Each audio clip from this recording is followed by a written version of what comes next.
Shweta will speak about public relations. She will talk about what public relation actually means. She's also going to talk about a very interesting area within public relations, which is ethical PR. She is talking. She will walk us through the whole gamut of what are the career opportunities for someone who's looking at public relations. How does one get into it? What kind of an education pathways that one could look at? So, with this, thank you so much, ma'am. Thank you for offering your time, and we look forward to the stage is all yours. Thank you for that wonderful introduction, sir. And more than me, I'm sure you are experienced, and coming from you, it matters to me a lot. First of all, I would like to wish a very good morning, good evening, good night, whatever, wherever. So basically, public relations is about creating a positive image of your brand in front of the public. Also, if I can narrate a simple story, my journey, if you would like to listen, can I? Is that okay with everyone? All right. So you would be surprised to know that I am a 12th science failure. I come from a background where my father forced us to take science because for him, he couldn't see for me a future in arts or humanities. Interestingly, what I did was I somehow managed to pass 11th science with a second class. And then in 12th, with 4 tuitions a day, I was thoroughly confused. I didn't know what to do. The only person who stood by me was my mother. Then when I flunked in 4 subjects, you see, it's not that I couldn't pass or something, but I had no interest. And I am an example of when you don't have an interest, what do? How do you pave your way? So then I had to do my arts. Then my father had given up on me horribly because my other 2 sisters were doing well in the science stream. They were BSc physics, MSc physics, and a good history. So I was the only odd woman out, saying so to speak. So then I switched to arts. I did well in arts. I got admission in the BA course, BA in English, where I had to take vocational English, interestingly, at St. Xavier's College, Ahmedabad. Once I finished that, I didn't know what to do. I knew that I would do an MA in English literature. This is what you also need to keep in mind, that you never plan your career. When you go through these phases in your life, when you research, when you find out your interests, you get to know where your passion lies. Everybody said that you are good at communication, you are good at presenting. So when I was doing my MA, one of my professors said that, your attention span is good, but it's not there for a longer period. So maybe after this, you should pursue a course and wrap up your studies. So then I thought of pursuing a second master's in mass communication and journalism. And then I entered in the job market. Remember, there was no placement scenario. I was doing it from MS University, Baroda. They did not have a placement cell like you have for the MBA institutes. It is difficult to sort of pave your way when you don't have placements. Yes, of course, there was networking. I did my internship with Radio Mirchi Ahmedabad. I met people, but still I was a person of ethics always, throughout. So I thought of choosing a career of my own. So then I started as a telesales executive. 7 months later, I was working as a content writer with a tech startup. And then with a 2 to 3 months break, I came across this wonderful position at IIM Ahmedabad for a communications executive. Interestingly, when I cracked the interview, you know, I had to report my boss, and he acquainted me with the fact that this is a nascent department, and I was the second employee in that department. And who had helped in forming this department? The then director, Professor Ashish Nanda. He had seen this in the Western countries, and it was a much liked idea. So he introduced this department. I was the second employee over there. I was assisting my boss. We were handling press conferences, events, refreshing relations with the press, right? So this is a short story. I ended up working for 2.5 years. And then I also worked as a business English faculty. But the amount of respect, the amount of credibility that I received from my 2.5 years stint with IIM Ahmedabad was way beyond than what I received at this college. But I'm not trying to demean any area. This is my story. Hope you liked it. So yes, if I can do it, anyone can do it. Let me share my screen here. So interestingly, careers in public relations. 10 years back, I never thought I'd be speaking on careers in public relations, because public relations is an often misconstrued area, work area, professional area, you know. So let me begin my presentation with a wonderful quote by Bill Gates. And everyone knows Bill Gates, right? If I was down to my last dollar, I would spend it on public relations. So, you know why he said that? Because public relations caters to a wider audience. It creates an impact every day, you know, with now digitization, you know, that you receive constant news. Sometimes it is negative, you know, and we often judge an organization based on that, don't we? Right? We do, of course, we are humans. If repeatedly you get to hear that, for example, Deepika Padukone has been a drug addict, you will end up believing so, right? That is the power of PR. Okay, and PR, public relations, is abbreviated as PR. Important area of marketing, whether online or offline. It is a very important area of branding or marketing or corporate communications, right? And it is a must-have for any organization. You look at the movie industry, you look at the management institutes, you look at the big MNCs, the big brands, Coca-Cola, Amazon, every other organization has a PR department now, fully functional. If you have any queries, you can reach up to their PR department. That's how fast PR has become. That's how good PR has become. On this note, I would like to show you a small video.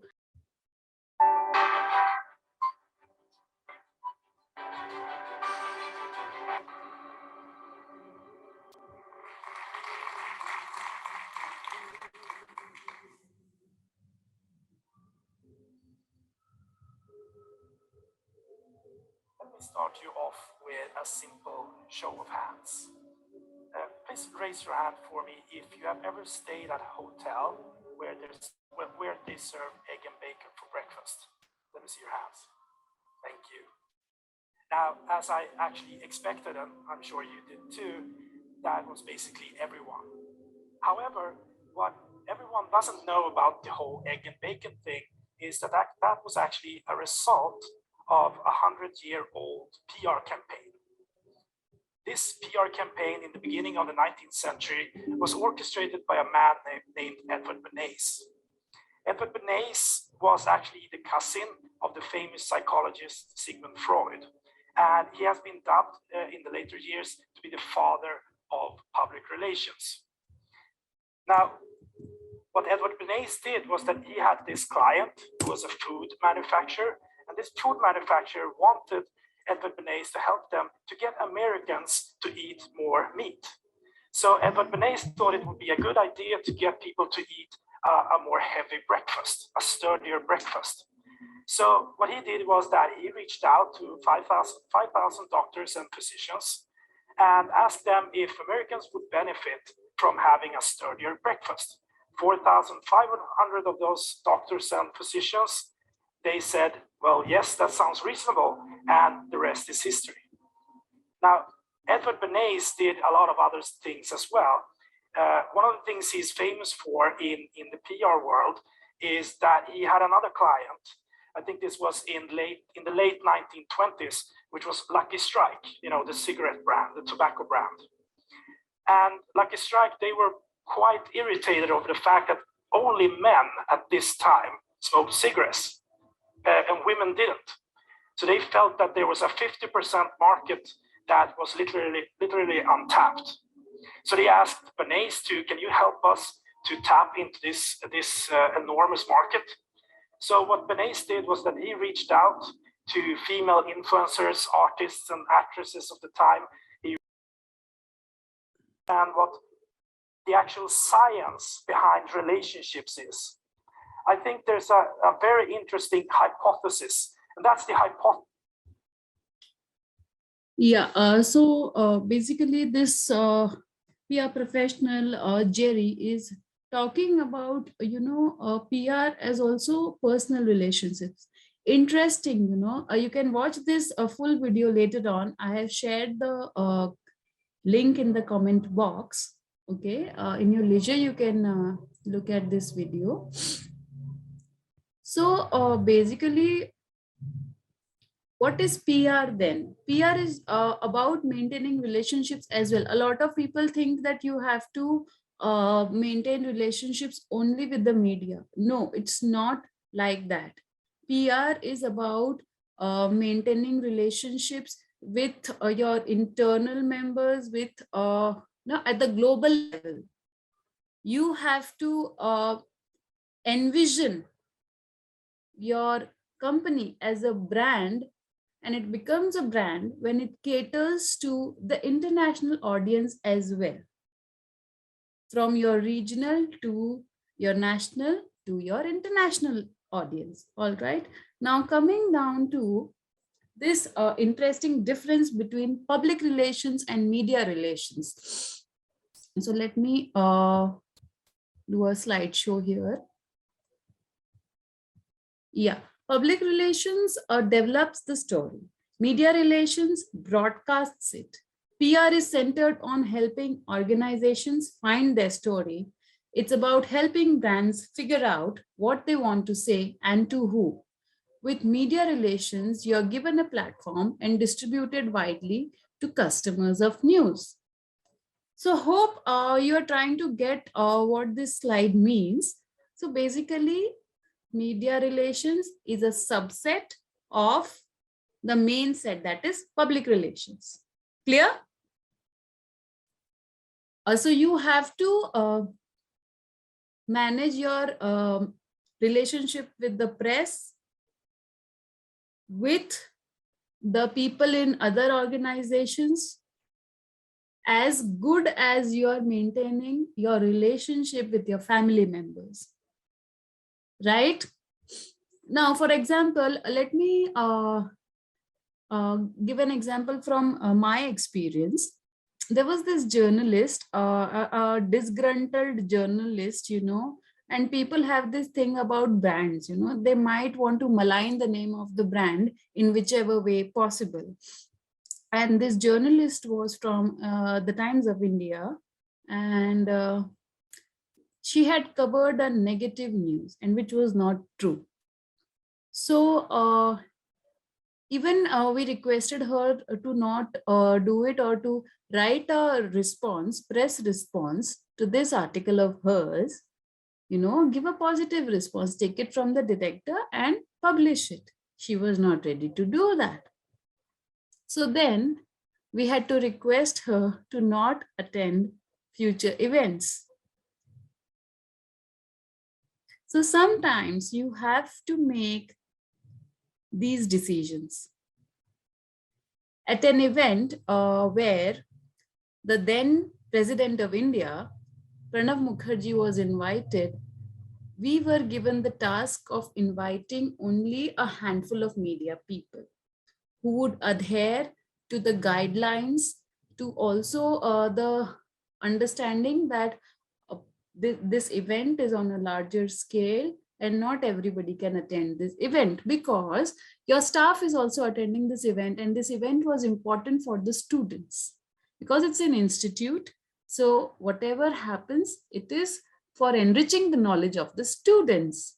That's why IIMA is IIMA. That's the reason why Harvard is Harvard, right? So then there was this journalist who ended up fighting with me, who said that, you are not able to call everyone. What sort of a management is this and that, this and that. So what I did was I did not pick up this person's call for 2 days. Because see, if he had to cover the news, he would have submitted his identity card much before the event, which he failed to do, even after constant reminders. So whose fault was it? It was his fault, definitely. We had conveyed. So then I requested my senior, and then he said that, maybe let's invite him, because it was a regional news channel and we couldn't not invite them. So then he ended up apologizing. So why I am saying this is because communication matters. Why do we have our diplomatics who represent your country at the global level? It's about your language. So PR, as you can see, encompasses all these areas, right? So that is the difference between PR and media relations. Media relations is about inviting media people. It is a small set of people. But PR is about catering to the world citizens, because their opinion matters, right? Ultimately, whatever we do, the opinion of a common man matters. All right. So now moving ahead, this is the point that Sir had stressed, and that I had a discussion with Sir as well, and which you saw in the video. PR, when I joined as a PR officer, was a misconstrued terminology, because people thought, PR is about having chai or having dinner with a person and maintaining relationships. That's how it is done. No, PR is a serious area of work. People actually spend their days and nights in creating a positive image of a particular brand. That's the reason why these are the things that you need to keep in mind about ethical PR. Saying no nicely. Of course, people will feel bad when you say no to them, but you have to say no to them in a way that they don't feel bad. Setting invisible boundaries. By invisible boundaries, I mean there will be people, because you're sharing your contact number with them, you're sharing your email ID with them, and so many other information. And these days with social media, they can view your profile, they can send you a personal message. All right. All these things happen, and you should know how to take care of these things. At about like 10 or 10:30, I got a message from a junior working with a news channel, with a Gujarati news channel. So this person said that, I really like the way you work and, these things. And then he wanted to get personal with me. What I did was I contacted his channel head, night 10:30. I contacted his channel head. I requested that if some such thing happens, this had already happened twice, and I tried to kind of say no nicely, but it didn't work. So then I resorted to this step, and then I never received any personal message from that person. So this is how you take care of yourself when you are in this big area of work. All right, because there will be people who will malign your field, who will be there to represent this public relationships in the bad form. But you are the one who should be carrying the burden of making it worthwhile. And next, staying loyal to your organization, no matter what. There were people who said, but in the past, IIMA has done this, has done that, this happens with all the brands. Like it happened with Maggie. Maggie ko bol diya tha, that what are you talking about 2-minute noodles? It is harmful for health. But till date, we eat Maggie, don't we? Do we prefer any other instant noodles? We don't. That's the scene with IIMA. So you have to stay loyal to your organization. People will be there to cast a bad impression, but that is how your ethics should be intact. So this is what is ethics about. You have to maintain ethics, respect, you have to have a code of conduct, you have to be honest with your organization no matter what. And the last is, and your area of interest, careers in PR to pursue. So you can be a account coordinator or PR coordinator. You can, PR coordinator, account coordinator, make use of various media channels to publicize their organization to the public. You can be an account supervisor, media relations manager. Then up the level, you can become the director or VP. You can become now government organizations have PR departments, and they are doing really well. So you can apply there. It's a very, very respectable job. And then self-employment, of course, you can have your own PR agency and start. So that's it. Thank you so much. If there are any questions, please type in the Q&A section.